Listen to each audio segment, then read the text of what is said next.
The headquarters of the Vlaams Belang in Antwerp.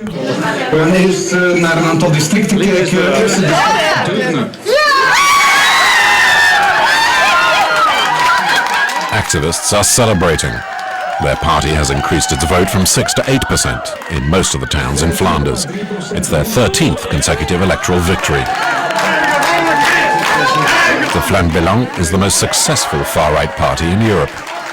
Election after election, this party is on the rise and asserting itself as the biggest political force in northern Belgium. In Antwerp, it has already won over a third of the electorate. The media from all over Europe have come to film and interview the movement's leader, Dewinter.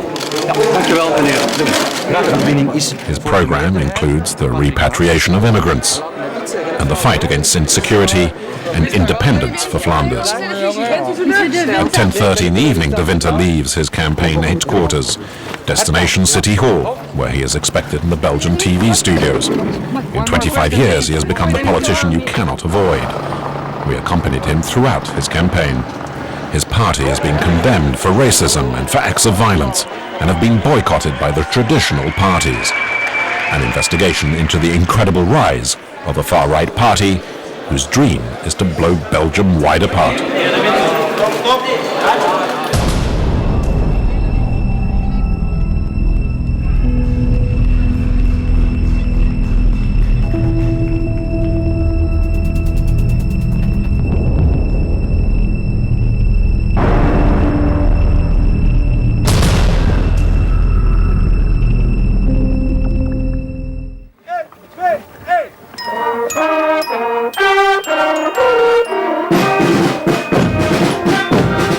Flanders, in the north of Belgium. They don't speak French here, but Dutch. And every year, in the month of August, there's an extraordinary gathering. Scouts, military marches, flags. Welcome to the Isère pilgrimage, the gathering of the Flemish ultra-nationalists. Almost 5,000 have turned up to share a single dream. The end of Belgium and independence for Flanders. Gathered under the claws of the Flemish lion, they renew their oath. Gij wordt weer vrij en groot. Gij wordt weer vrij en groot. Wij zweren houden trouwen. Wij zweren houden trouwen. U Vlaanderen. We swear loyalty, they say, to Flanders until death. Daar is een Belgisch koning, veel Belgische There's a Belgian king, Belgische vlag, there's a Belgian flag, a Belgian national anthem, but Belgium does not exist. And it's true that Belgium struggles to exist. Belgium is one state, but two nations, separated by a linguistic border. In the south, the Walloons, 40% of the population, they speak French. In the north, Flanders, 60% of Belgians who speak Dutch. And in the middle, Brussels, the capital which claims both communities. We want an independent Flanders. That's what we want, because at bottom, Belgium is nothing at all. What does that mean, nothing at all? Well, it's something we unfortunately did in 1831 and which has no reason for continuing. There's the Flemish, who are a country, and there are the Walloons, who are also a country, but putting them together doesn't work. This radical nationalism is the ideological and historical cradle of the Flemish far right, the Vlaams Belang. So obviously, 45 days before the elections, the two leaders of the party are there. The man in the tie is Frank van Henk, the president. His aim, the end of Belgium.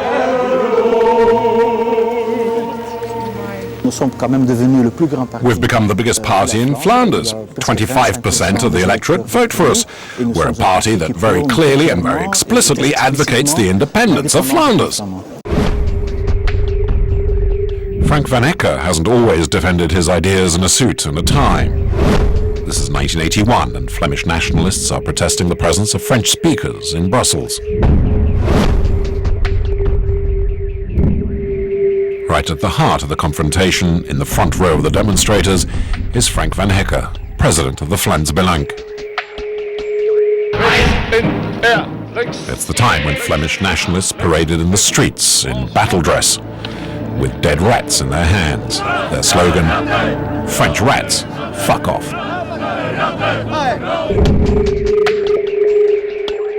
In Antwerp, the nationalists seized the Belgian flag. On the placards is a slogan in Flemish, "Let Belgium die." The Walloons reply with a song. Nazis during the wars, the lyrics say, and Catholics between them, you were always swinging between the gun and the prayer book. The Walloons have a shock trooper spokesman, Jacques Brel. His song, Les Flamingants, goes around the world. His words, "You see, when I think of you, I don't want anything to be lost, Monsieur Flamingant, I shit on you." But today, the tension between Walloons and Flemish is even higher. Economic factors are now added to linguistic rivalry. Flanders, which is very rich, no longer wishes to pay taxes for the French-speaking South, which is in deep economic crisis. The strength of the Belgian far right lies in having succeeded in transforming this radical nationalist movement into an electoral machine, and they owe it to one man, Philip Dewinter, the most popular of the VB elected members. In 20 years, he's made his party into the #1 political force in Flanders. We found Philip Dewinter in the smart district of Antwerp. Outside his house, there are no fences, no guards, but there's a giant electoral poster in his garden. Philip Dewinter cultivates his image. He receives us in shirt sleeves, relaxed, always smiling, and playing with his German shepherd. Well, in France, politicians always have Labradors. Ah non, moi j'ai un Belgian. No, I have a German shepherd. Ça correspond plus I à mon think it image. matches my image Un better. Belgian. And Philip Dewinter cultivates that image. He invites us to film him in his home, surrounded by his family, having breakfast. At age 44, he already has a very full political life. He spent his whole career with the VB. He was elected 25 years ago, and he's won election after election. And in the family, everybody takes part.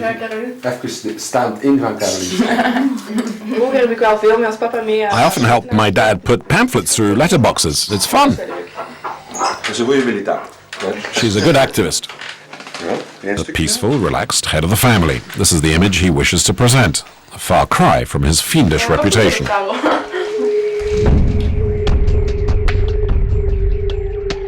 It's 1988 in the Lommel Cemetery in Belgium, where soldiers from the Wehrmacht are buried. Neo-Nazi activists come to place flowers on the graves of Flemish volunteers who chose to fight alongside the SS. The police try to prevent them.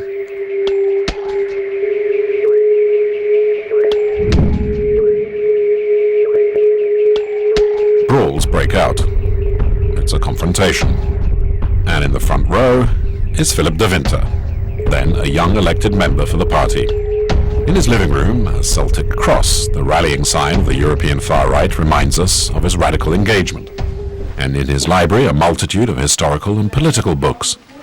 In the middle of works on the Second World War, a biography of Stalin, a book by Jörg Haider, leader of the Austrian far right, and even the Quran.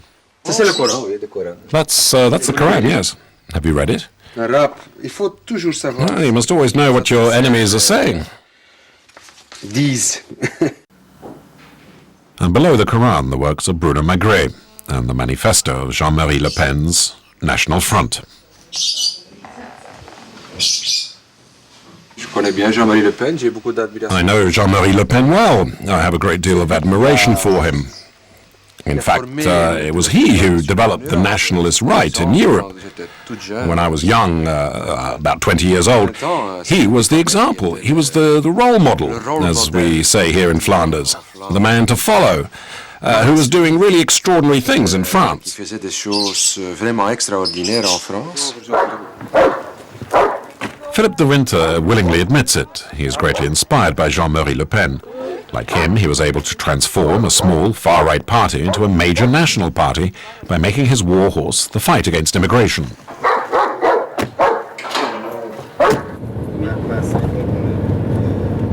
It's too much. Enough is enough. People are fed up with it. And I believe the first thing we have to do is to stop immigration here in Antwerp and tell all the people, the immigrants who live here, you have to adapt, or else we'll send you back to your countries of origin.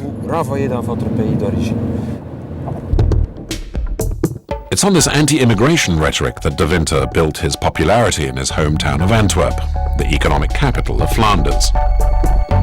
It's an agglomeration of 1 million inhabitants, a very cosmopolitan population.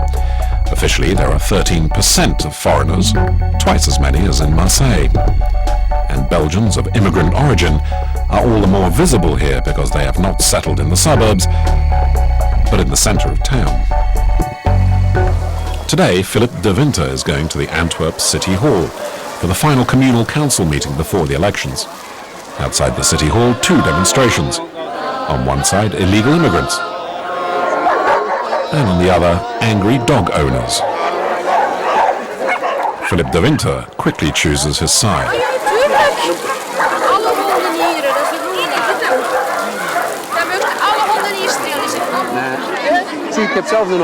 I've got a dog myself. When you keep them on a leash, you've got a problem. But when you let them run around, you don't. When I keep mine on a leash, he gets aggressive towards other males. But when I let him run around, he just plays. So the Vlaams seem more interested in dogs than the marriages of illegal immigrants. Oh, well, we pay taxes for dogs. Dogs are important. And watch out, because I can do something really serious. Dogs are really important. What about illegal immigrants? Illegal immigrants, they can go and screw themselves. No, he's just a reporter doing his job. No, he's just a reporter. Okay, well then it's best I don't say anything else. Here in Antwerp, Frank Dewinter is popular. 1 person in 3 voted for him in the 2000 municipal elections. With a vote like that, Dewinter should be the city's mayor, and yet he's just a simple municipal councillor. Because all the other political parties have allied themselves against him. They created what they call a cordon sanitaire to counter the Vlaams Belang. And this is what it produces in the municipal council chamber. Around Dewinter, the 20 elected members of the Vlaams Belang. And opposite, all the other parties, Greens, Socialists, Christian Democrats, and Liberals. During the sessions, the atmosphere is often tense. It really is pushing it a bit too far when they allow demonstrations in the square outside City Hall during a municipal council meeting for illegals. Illegals, and without the slightest police intervention. This cordon sanitaire has existed for 12 years. 12 years during which members of the traditional parties refused to work with those from the far right. For them, the Vlaams Belang is not a party like the others.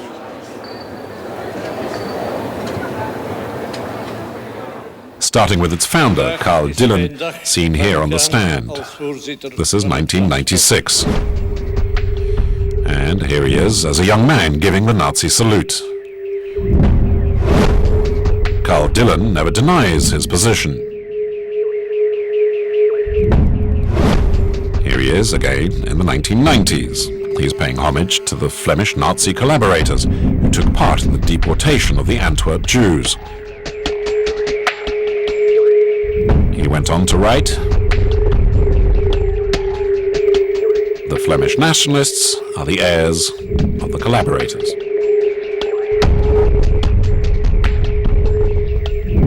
In 1996, Karl Dillon hands over the reins. He confers the presidency of the party on Van Hekke, the current president. The leader changes, but not the rhetoric.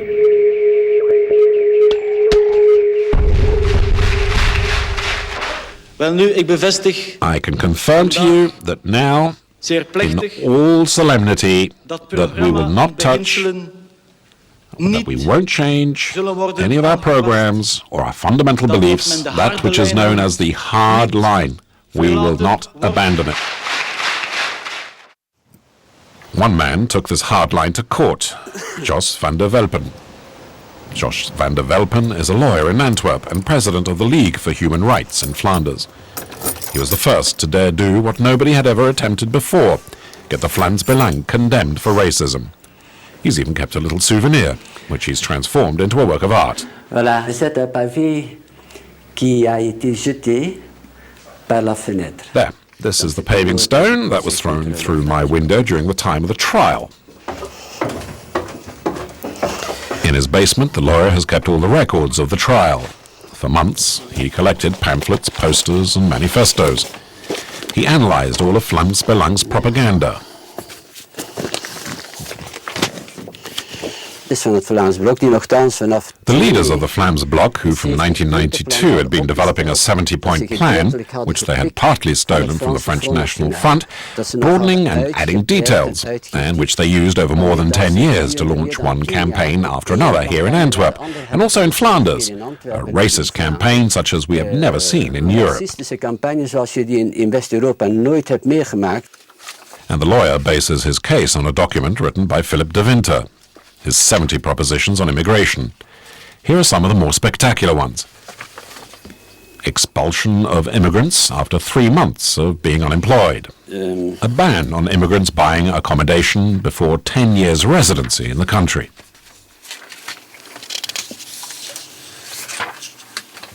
The Vlaams Bloc takes first place on the podium where racism is concerned. Yes, there's not a single party that advocates the forced repatriation of non-Europeans. That's the reason we believed we had to start such a process. The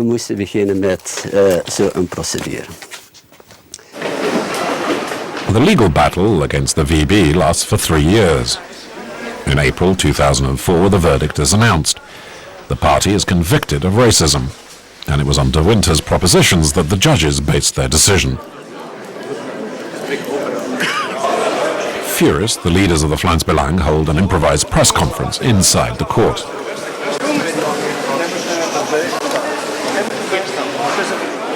De citaten die uit Antwerps nieuws worden gegeven en becommentarieerd, daar sta ik voor volle 100%. The quotes we've just heard, oh yes, I stand by them today, 100%, this very day. What's more, I'm the publisher responsible for the quotes we're talking about. If we can't say that anymore, if the opinion of 33% of the people of Antwerp, whom we represent, cannot be expressed, well, what do we do? 2 months after the trial, the Vlaams Belang gets 24% of Flemish votes in the elections. A historic success. The verdict served no purpose. Back to 2006, 40 days before the polls. Today, Dewinter is officially launching his electoral campaign. He's rented a boat for the occasion and is taking reporters on a cruise on the Escaut. 2 years after the party is convicted of racism, here are its leaders once again, smiling and relaxed, facing the camera lenses. On the face of it, the press conference is off to a good start. All the Flemish media have turned up. But there's too much. We can't mop up if we leave the tap open. We have to fight the crowds of asylum seekers and illegal immigrants. We have to attack the excess of immigration.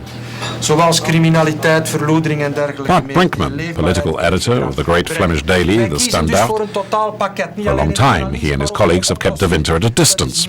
But today he cannot be ignored. Dat is zeker in Vlaanderen baanbrekend. En u vindt... You have to talk to a party that wins 33% of the vote. It's impossible not to speak to a third of the city. It's not just impossible, it's also not democratic. Yes, I know it's not a party like the others, convicted of racism. There are a lot of people from the far right who are activists in the Vlaams Belang, so it's not a nice party. I know all that, but well, 33% is a lot.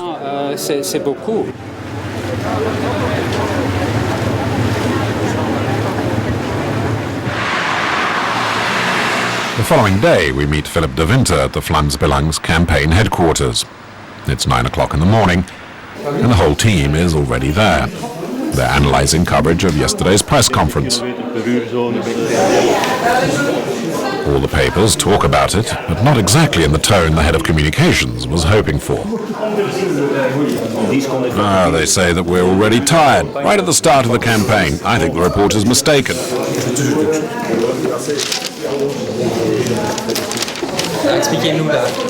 So tell us, what do you think of this coverage? Bon, je vois déjà que la taille des articles, ça c'est le plus petit parti représenté. Well, first of all, look at the size of the articles. This is the smallest party elected to Parliament.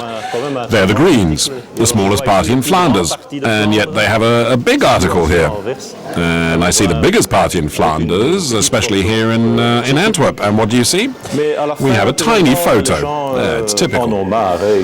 But, you know, in the end, people are going to get fed up. The readers know, of course, that the papers put their own slant on things, and it's a leftist slant. Because they can't rely on the media, the Vlaams Belang is gambling on seduction. This is their secret weapon. She's almost 6'8", she's blonde, and her name is Anke van der Meersch. She's Miss Belgium, 91, number 3 on the party list in Antwerp. The Vlaams Belang devotes practically all its budget to communications. 6 million euros a year invested in posters, papers, websites, and even in gadgets given away free in the streets.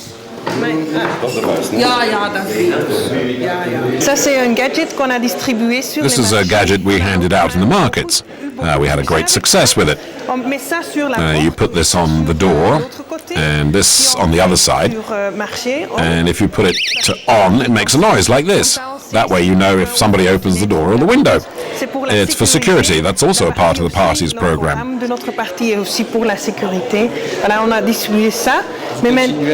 Are you still handing out gadgets like this? No, because 3 months before an election, you can't hand out gadgets. You can only hand out papers. So now we have a little gadget, which is actually this little book, a little paperback. It's just paper. It has our manifesto in it, though, and some cartoons as well. There's Osama bin Laden with the book The Threat from Vlaams Belang, The Threat from Our Party. The idea is that even Osama bin Laden is afraid of our program.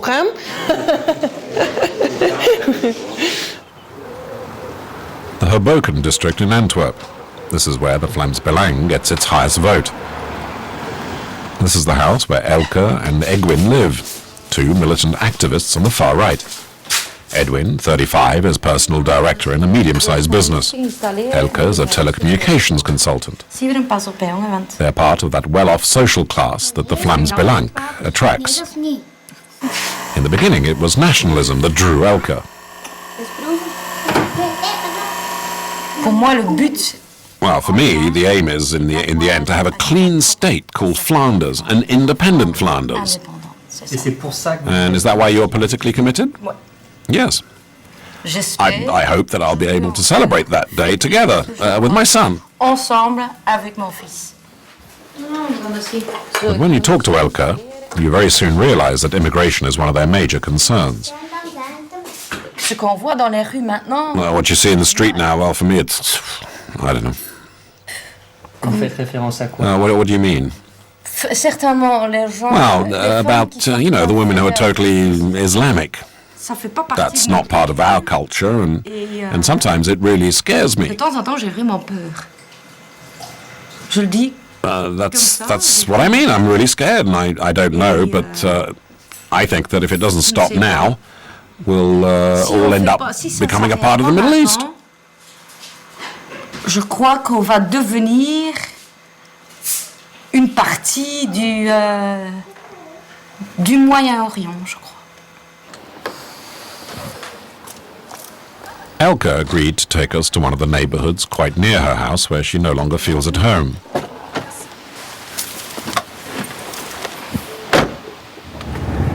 On va au quartier qui s'appelle Kiel. So now we're going to an area that's called Kiel. It used to be a real Antwerp district, but now it's become a district just for foreigners, and Muslim foreigners at that. That's the problem.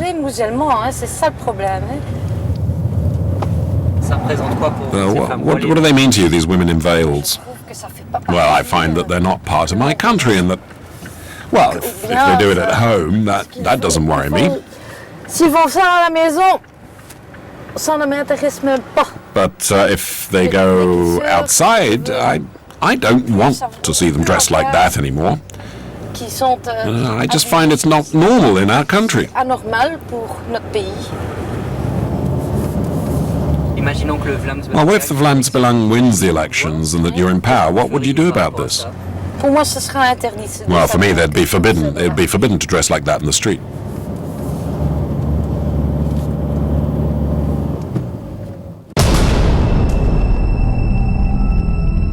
One month before the election, there's a dramatic turn. The police break up a network of neo-Nazi servicemen who are trying to destabilize the country. 17 Flemings are arrested, among them 11 soldiers. More than 300 sophisticated weapons and explosives are seized. Very quickly, on Flemish television, the Belgian Deputy Prime Minister makes the link with the Vlaams Belang.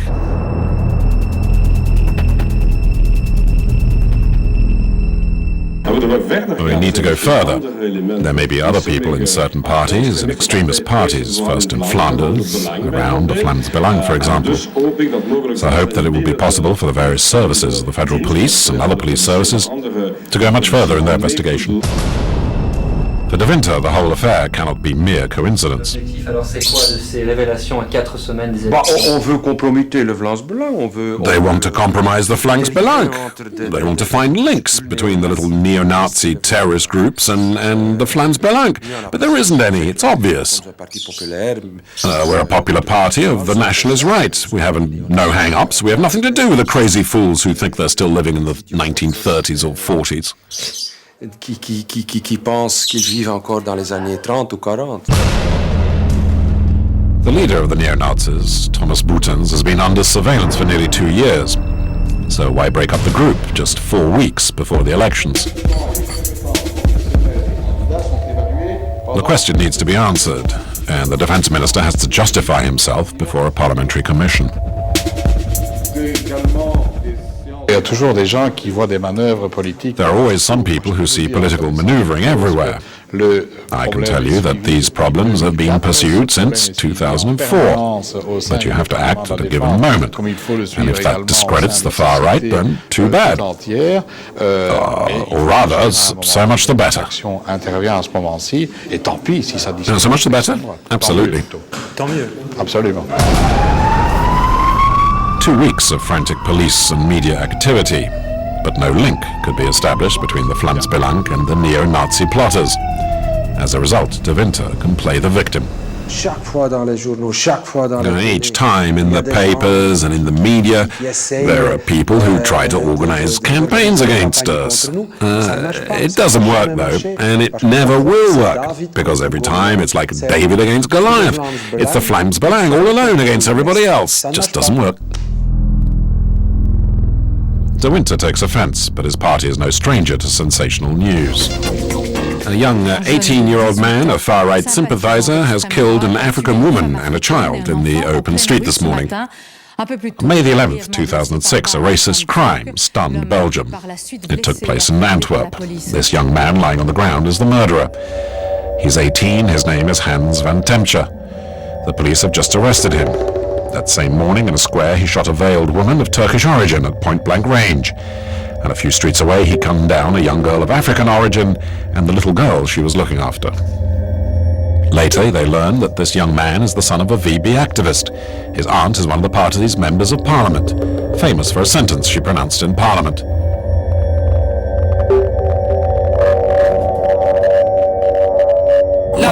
Belgian bast, let Belgian die.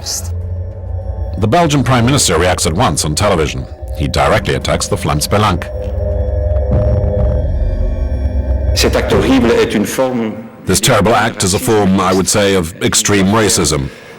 Everyone, every citizen must be conscious of where the ideas of the far right might lead. And it's not the first time this has happened. 4 years earlier, a Vlaams Belang activist was implicated in a racist crime. He is filmed in a meeting of the far-right party. Just listen to this man. I'm a nationalist and I'm a racist. and I don't have the right to be so in my country, which my grandparents fought for? My parents fought for? 4 years at the front, my father, sir. We're screwed if we don't change things, and if there's no Vlaams bloc to change them, then it's not worth going on living. 4 years later, the same man puts his threats into action. In Schaerbeek, a commune in the Brussels agglomeration, he fires on a family of Moroccans. He kills the parents, wounds the children, and dies when their house burns down. We question Philip Dewinter about Vlaams Belang's responsibility in these incidents. C'était un meurtre atroce, tout le monde. It's a horrendous murder. Now, everyone is agreed on that. But the politicians who have tried to use these murders to attack Vlaams Belang, I think it's just disgusting. Je crois que c'était dégueulasse. And I believe that it's also the opinion of the majority of the Flemish population. What about these news items? Political manipulation? But what about his presence at the graves of Flemings who fought in SS regiments? It was not a justification of National Socialism or a justification of the SS or whatever. It was just the fact that everyone must be allowed to commemorate his dead. That's all. Full stop. C'est tout. Point à la ligne. Dewinter seems to have an answer for everything, even for the Nazi salute given by their founder, Karl Dillon. Je crois que, en fait, ce sont des détails dans l'histoire du Vlaams Belang. Well, listen, these are just minor details in the history of the Vlaams Belang. Yes, we have made mistakes in the past. Yes, there were some irresponsible things said by certain people about revisionism and lots of other things. But really, you know, every time they try to compromise us, the whole party, the whole program, with things that are mere details, which are not, you know... des détails qui ne sont pas... Un salut nazi, c'est pas tout à fait... But hang on, a Nazi salute is not exactly a detail. No, but which are not representative. D'accord. Ça, on reprend ça. Philip Dewinter accepts it all, his past and that of his party. And in any case today, with 1 million voters behind him, he feels he's unassailable.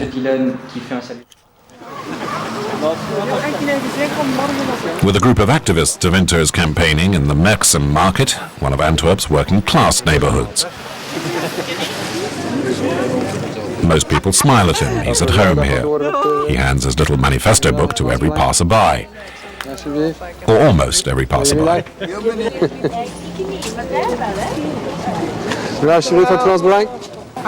I think I may vote for Dewinter, yes. Why? Because he does more for Belgians than he does for foreigners. Well, that's my opinion. Dewinter is not content with just doing the markets. His campaign wants to get close to people, so he set up a cafe tour, a round of the cafes of all the neighbourhoods of the city. Tonight it's the first stage, in the Boycotted district, known for its high immigrant population.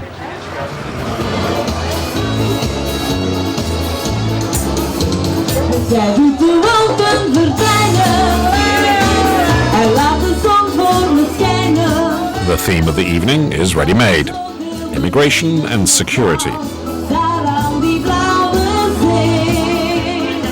Van het Vlaams Belang in Antwerpen, Philip Dewinter.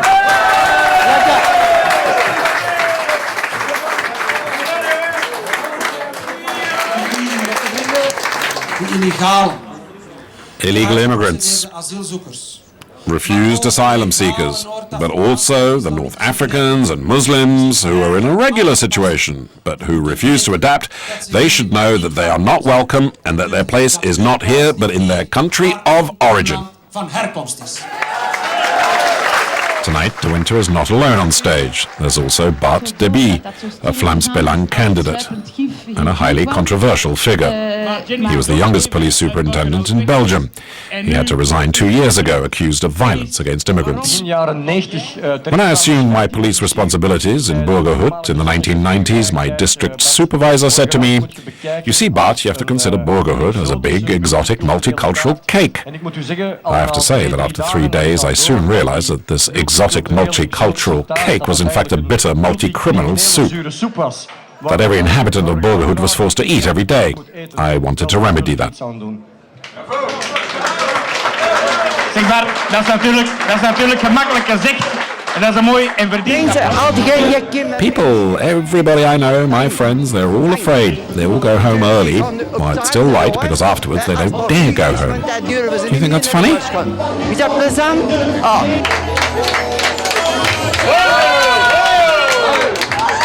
In another district of Antwerp, Elke and her husband, whom we visited at their home, are putting up Dewinter posters.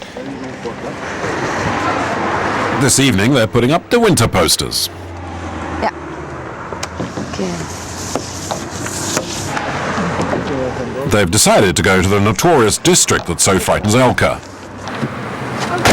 And not without some trepidation. Well, it's not always easy, because where we're going, there are a lot of foreigners that live here, and they won't like us putting up posters for the Vlaams Belang. But we'll see what we can do. A few minutes later, they stop off in Kiel, one of the most multicultural areas of Antwerp, where they are watched by young men of immigrant origin as they put up their posters.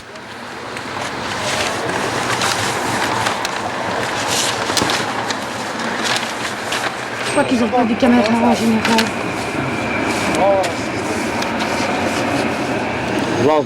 Vlaams Belang. C'est un raciste, hein? The Vlaams Belang campaign is racist. Shouldn't be allowed. It shouldn't be allowed. Shouldn't exist. This is Belgian nationality. I live here in Belgium, and I'm not scared of Philippe Dewinter or Gerald Vannemans. I'm staying here, right here.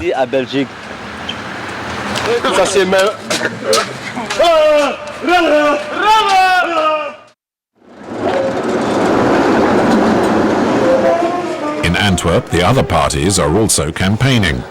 This is the absolute must reception. All the cultural and media elite of Antwerp is crammed into one of the chicest galleries in town. They've all accepted Patrick Jansen's invitation. Patrick Jansen's is the city's socialist mayor, and today he's launching his official campaign for the municipal elections. There's no campaign poster, no pamphlet in sight. The day's message can be summed up in a word: Patrick, written on the photos of 52 citizens of Antwerp, known or unknown. But there's no mention of the extremists. The city mayor, elected thanks to the cordon sanitaire, refuses to talk about Vlaams Belang. The Vlaams Belang doesn't seem to exist. It's as if it's a taboo. That's surprising, isn't it? Listen, if you want to talk about the Vlaams Belang, you should go and see them.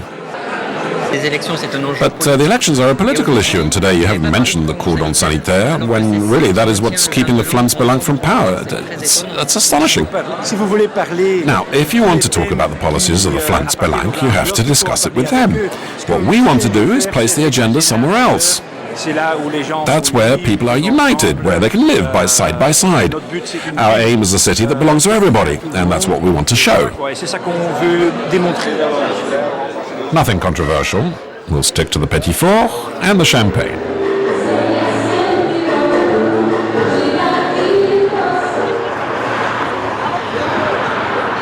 Two days later, there's a complete change of atmosphere in the Antwerp Exhibition Centre.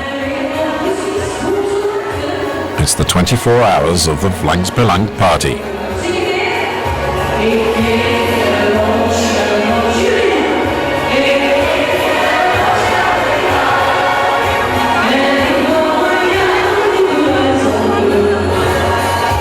Three weeks before the elections, the Vlaams Belang gathers 5,000 activists for its big campaign party.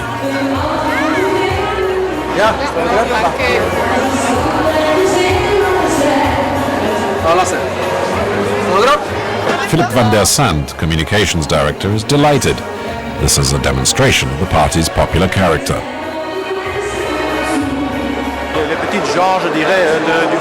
Well, I'd say that the ordinary people have come to us because we're the ones who are proposing changes in the cities. for society with the problems that they have to face every day. The Socialist Party, well, we call them champagne socialists. The Socialist Party, Mr. Janssens, for example, here in Antwerp, it's just a party of bourgeois hippies. It's become a party of rather rich people, intellectual progressives, and they've lost all real touch with their working class electorate. So it's we who have taken their place, and you can see at a party like this one here today that it's the people that have come here.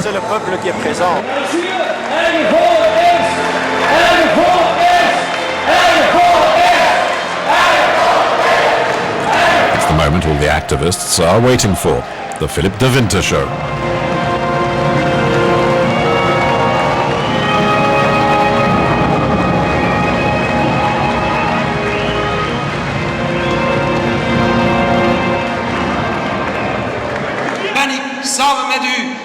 For 1 hour, like a true orator, he harangues the activists. For the first time, the Vlaams Belang is presenting 5,000 candidates, twice as many as at previous elections. I have a question now for the politicians from the other parties, and a question for the reporters that are here today. What other party in Flanders can do so much? Our people first, the people cry. The nationalist slogan, a slogan aimed directly at the French-speaking Belgians, the Walloons. In Flanders, at the entrance to the village of Merchem, a sign warns visitors. Here, the Flemish are in their own home, and in Merchem, this welcome message is not taken lightly. French is banned in the village school, the Platin school. Are you allowed to speak French here? No. Do you know why not? Because here we're in a Dutch world, and all the people here speak Dutch, and we must also speak Dutch. And sometimes I speak to my other friends in French, and the teachers hear that, and they say that we mustn't speak in French. We're less than 10 miles from Brussels, in an officially bilingual country, but in Merchem, right in the middle of an electoral campaign, the communal council has banned the use of French in the playground, both to pupils and parents. It was the school principal who asked the mayor to implement this measure. Well, our aim is to help the children the best we can by teaching them Dutch quickly. They have to be able to adapt easily here in Merchem, where the native language is Dutch. Is there any sanction if the pupils don't speak Netherlands? For the moment, there hasn't been any punishment, but we intend to sanction children who stubbornly persist in speaking another language. We'll make them read passages in Dutch. It will be an educational punishment. Toi, tu es francophone? Do you speak French? Donc toi, tu sais qu'ici, normalement... Do you know that you're not supposed to speak French here? Pourquoi? And do you know why? No, but my parents speak French and Dutch, so it's very easy. Is that a problem for you? No. So it's easy for you to speak Dutch? Well, yes, because my parents speak French and Dutch, so it's very easy for me. And this is not the first time that Merchem has come to notice. The mayor had already banned all languages other than Dutch on the market stalls. To understand the situation better, we wanted to meet little Alexandre's mother. Bonjour. Yeah. Emmanuelle is French-speaking, but she is learning Dutch. Allez, viens. She is a reporter in Brussels. She settled here in Flanders with her Flemish ex-husband. She stayed here with her 2 sons. She understands the ban on French in a Dutch-speaking school, but she is still concerned by the rise of Flemish nationalism. Yeah, sometimes I do say to myself, I am French-speaking, the house here belongs to me now, but what's going to happen in a few years? I'm happy that my 2 children are perfectly bilingual, because if we ever get a burgermeister, you know, a mayor from the Vlaams Belang who is really anti-French-speaking, will I be getting crosses on the front of my house? And won't they be saying to me, look, there's that French-speaking bitch? In the end, in a way, my children protect me from that. So you're not really Belgian here, you're French-speaking? Well, yes, unfortunately, the notion of Belgium barely exists here anymore. Emmanuelle feels at home in Flanders, but when she goes out onto the street, she's taught her children not to speak to her in French. Et voilà. Maintenant, on est prêt. Dans mon cou, oui.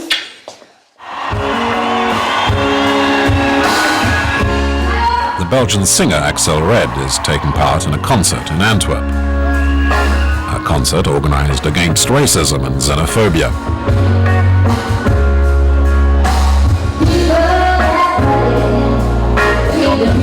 It's just 1 week before the elections. And for the anti-Vlaams Belang activists, it's a last chance concert. More than 45,000 people have turned up to hear all these Belgian artists who are performing for free.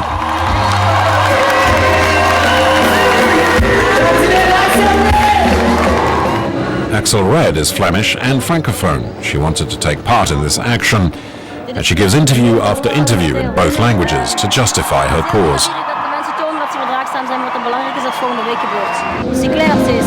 Well, it's quite clear. It's 1 week to the elections, and the main idea here is to put a spoke in their wheel. It's good for people to be tolerant, but most of all, they have to vote right next Sunday. There's no time to lose. In 1 hour, the singer is taking part in a second concert in Brussels.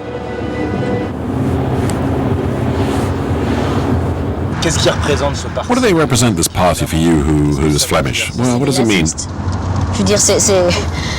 They're Nazis. If they get into power, you follow their program, they're like Le Pen in France. It's the far right.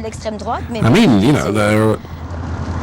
So what are their values, in your opinion? Their values? Well, that's just it. They don't have any values. It goes against the Constitution. It goes against human rights. I mean, they go against all of that. If you let them carry out their program because they want to throw people out, people who have rights here, who have roots here, it's just not possible. C'est impossible.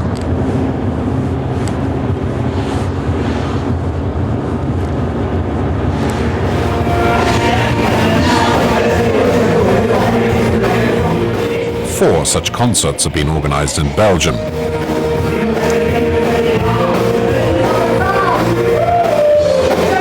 And here, in Brussels, 40,000 people are dancing to Plastic Bertrand.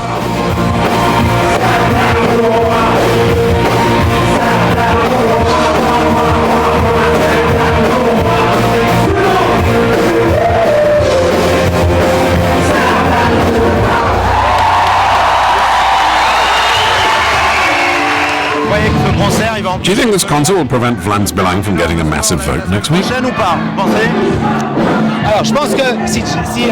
I think if John Lennon with Imagine couldn't really change the world, I'm not sure that we can either. But in any case, it's better to be here and try to say something as a citizen than stay on your couch and think, oh yeah, it's disgusting. Anyway, we're trying here. If because of what we've done today, there's 1 kid or 2 or 3 or 25 or 100 people who've understood that they're shit, real shit, well, then we've won.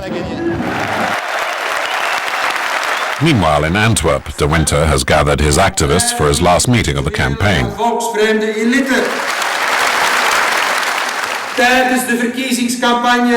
During the electoral campaign, we can count the dirty tricks. On election day, October the 8th, we'll count the votes.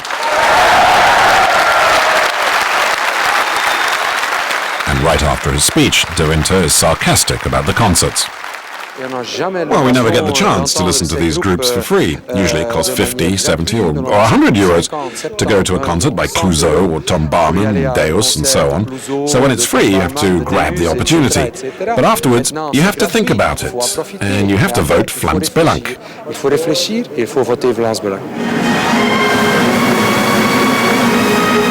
The concerts, the cordon sanitaire, the attacks by the newspapers haven't succeeded in stopping Philip Dewinter.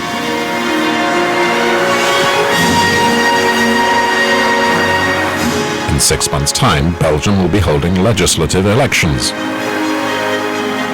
And there seems to be no reason why the rise of the Vlaams Belang should stop.